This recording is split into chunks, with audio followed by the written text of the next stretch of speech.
नमस्कार दोस्तों, जय श्री राम। स्वागत है आप सभी का हमारे यूट्यूब चैनल पे। इस दुनिया में मृत्यु को कोई नहीं जीत सकता, स्वयं ब्रह्मा भी नहीं जीत सके, लेकिन भगवान शिव ने अनेक बार मृत्यु को पराजित किया, इसलिए वो मृत्युजय और काल के भी काल महाकाल कहलाते हैं। ईश्वर का प्रिय भक्त स्वयं ईश्वर ही होता है, उस पर मौत का भी अधिकार नहीं होता। मृत्यु के देवता स्वयं यमराज भी ईश्वर के भक्त पर जबरदस्ती करे तो यमराज भी मौत से अछूते नहीं रह सकते।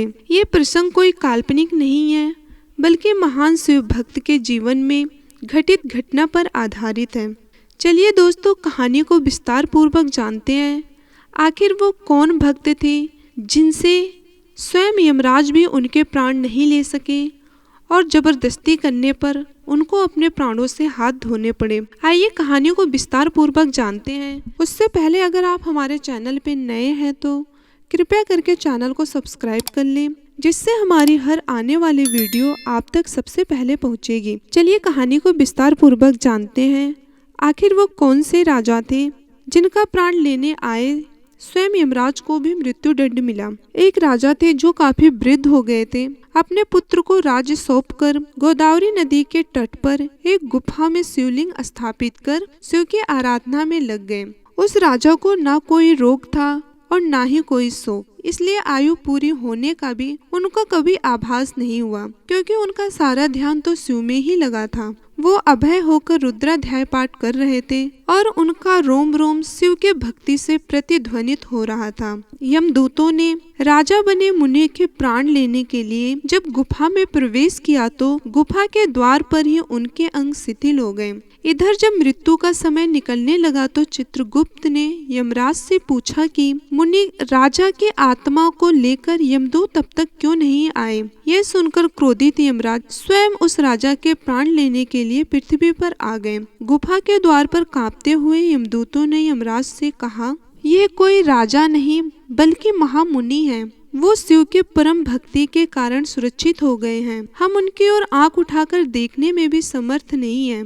यमदूतों की बात सुनकर यमराज पास लेकर उस मुनि की कुटिया में प्रवेश किया। मुनि उस समय शिव पूजा में लीन थे। अपने सामने विकराल शरीर वाले मृत्यु के देवता यमराज को देखकर वो चौंक पड़े और शिवलिंग को पकड़ते हुए यमराज से कहा, हे देव, आप यहाँ क्यों पधारे हैं? जब वृषध्वज मेरे रक्षक हैं तो मुझे किसी का भय नहीं। महादेव इस शिवलिंग में विद्यमान हैं, अतः आप यहाँ से चले जाएं। इस पर यमराज ने कहा, मुझसे तुम्हें त्रिदेव ब्रह्मा, विष्णु, महेश में से कोई भी नहीं बचा सकता।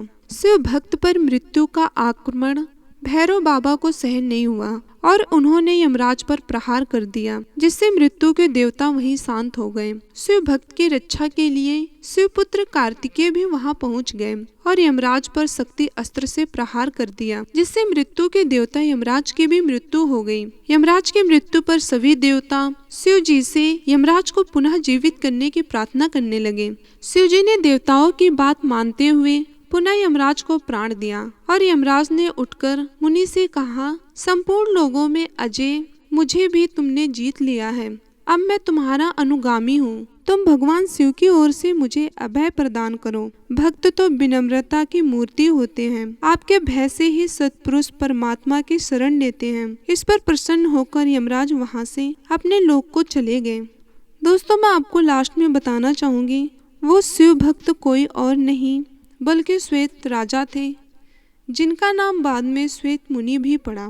दोस्तों, हमारे द्वारा बताई गई कहानी आपको कैसी लगी कमेंट बॉक्स में कमेंट करके बताना ना भूलिएगा। उससे पहले अगर आप हमारे चैनल पे नए हैं तो कृपया चैनल को सब्सक्राइब कर लीजिएगा। जय श्री राम। ओम नमः शिवाय।